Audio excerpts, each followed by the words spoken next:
யான் தமிழ் நேயர்களுக்கு அன்பான வணக்கம். திருக்குறள்ல பொருட்பால், அதுல பெரியாரை துணைக்கோடல்னு ஒரு அதிகாரம் 450வது குறட்பா இது. பல்லார் பகைகொளாலின் பத்தெடுத்த தீமைத்தே நல்லார் தொடர்கை விடல். இப்போ ஒரு கதையை கேட்கிறீங்களா? இந்த கதையோட தலைப்பு திரும்பி வந்த குரங்கு. சிறார் பாடலாசிரியர் அழ வள்ளியப்பா எழுதின இந்த கதை மேல சொன்ன குரலுக்கு அப்படியே பொருந்தி போறத பார்க்கலாம். ஒரு ஊர்ல கோவிந்தசாமின்னு ஒருத்தர் இருந்தார். ஏழை. தன்னோட பிழைப்புக்கு அவர் செஞ்ச தொழில் என்ன தெரியுமா? குரங்காட்டுறது. ஆமா, அவர்கிட்ட ஒரு குரங்கு இருந்துச்சு. அதோட பேரு ரங்கன். அதோட இனிஷியல் கூ இல்ல. இருந்திருந்தா நாம அத குரங்குன்னு கூப்பிட்டு இருக்கலாம். விடுங்க, இப்போதைக்கு ரங்கனே வச்சுப்போம். கோவிந்தசாமி அந்த குரங்குக்கு டிரெஸ் எல்லாம் தச்சு போட்டு இருந்தாரு. அங்க இங்க மிஞ்சின துணி துண்டுகள்ல கையாலேயே தச்ச சட்டை, ட்ரவுசர். டிரெஸ்ஸ போட்டுக்கிட்டு அந்த குரங்கு என்ன செய்யும்? கம்ப நீட்டி காட்டினா அதை தாண்டும், குட்டி கரணம் போடும். மாடு மேய்க்கிறது மாதிரி பின்னங்கழுத்துல கம்ப வச்சுக்கிட்டு நிக்கும். தாத்தா மாதிரி தடிய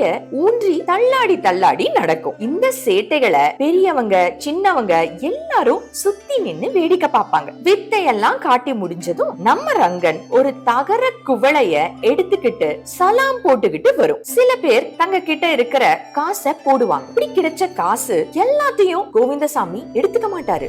சரி, பங்கா பிரிச்சு பாதி காசுக்கு நம்ம ரங்கனுக்கு தின்பண்டம் வாங்கி கொடுப்பாரு. ராத்திரி தூங்க போகும்போது குரங்குக்கு பாட்டு பாடுவார், கதை சொல்லுவார், நாம் பெத்த மகனேன்னு கொஞ்சுவாரு. மறுநாள் வழக்கம் போல வேடிக்கை, வசூல், தின்பண்டம், தூக்கம். இப்படியே போய்கிட்டு இருந்தப்ப ஒரு நாள் நம்ம ரங்கனுக்கு ஒரு யோசனை வந்துச்சு. தேவையில்லாத யோசனை. அது என்னன்னா, தினமும் கடைவீதி வழியா போகும்போது அங்கே கடைகள்ல குவியல் குவியலாக இருக்கிற பொரி, பட்டாணி கடலை, பொட்டுக்கடலை, வேர்க்கடலை, தேங்காய், சீப்பு சீப்பா தொங்குற வாழைப்பழம், இதையெல்லாம் அப்போ என்ன பொழப்பு, நான் தினமும் வித்து செய்யறேன், ஆனா நான் ஆசைப்படுற பொருளை நினைச்ச நேரத்துல நினைச்ச அளவு தின்ன முடியுதா? இவர்கிட்ட இருக்கிற வர இஷ்டம் போல சாப்பிட முடியாது அப்படின்னு யோசிச்சுச்சு. ஒரு நாள் கோவிந்தசாமியை விட்டு ஓடி போயிடுச்சு. ஓடி ஓடி பக்கத்து ஊருக்கு போயிடுச்சு. அந்த ஊர்ல ஒரு பெரிய மாமரம் இருந்துச்சு. அதுல நிறைய பழங்கள் இருந்துச்சு. உடனே ஒரே தாவா தாவி அந்த மரத்துல ஏறிச்சு. ஆனா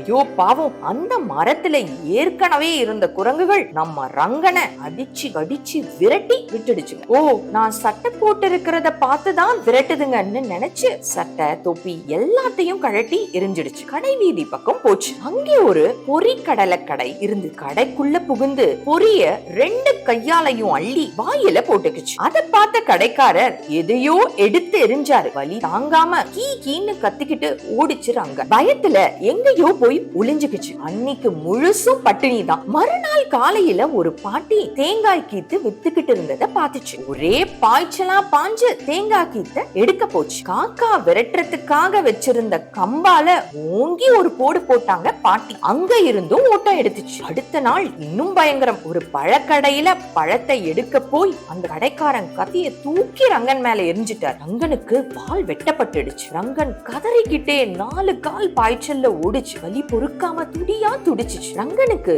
அப்பதான் கோவிந்தசாமியோட ஞாபகம் வந்துச்சு. அவர் என்கிட்ட எவ்வளவு பிரியமா இருந்தாரு, எப்படி பாசத்தை காட்டினாரு. 3 நாள் பட்டினி கிடக்க அவரு ஒரு வேளையாவது என்ன பட்டினி போட்டிருப்பாரா? என்ன ஒரு நாளாவது அடிச்சிருப்பாரா? இனி ஒரு நிமிஷம் கூட இங்க இருக்க கூடாது அப்படின்னு நினைச்சுக்கிட்டே கோவிந்தசாமியை தேடி ஓடிச்சு. ரங்கனை பார்த்ததும் அதை கட்டி பிடிச்சு மடியில தூக்கி வச்சுக்கிட்டாரு கோவிந்தசாமி. வாளுக்கு மருந்து போட்டார். ரங்கனுக்கு இப்போ தெளிவா புரிஞ்சிச்சு. பல்லார் பகைகொளாலின் பதத்தடுத்த தீமைதே நல்லார் தொடர்கை விடல். இதனுடைய பொருள், பல பேரை பகைச்சுக்கிறத விட ஒரு நல்லவரோட உறவை விட்டு பிரியறது கெட்டது. நன்றி.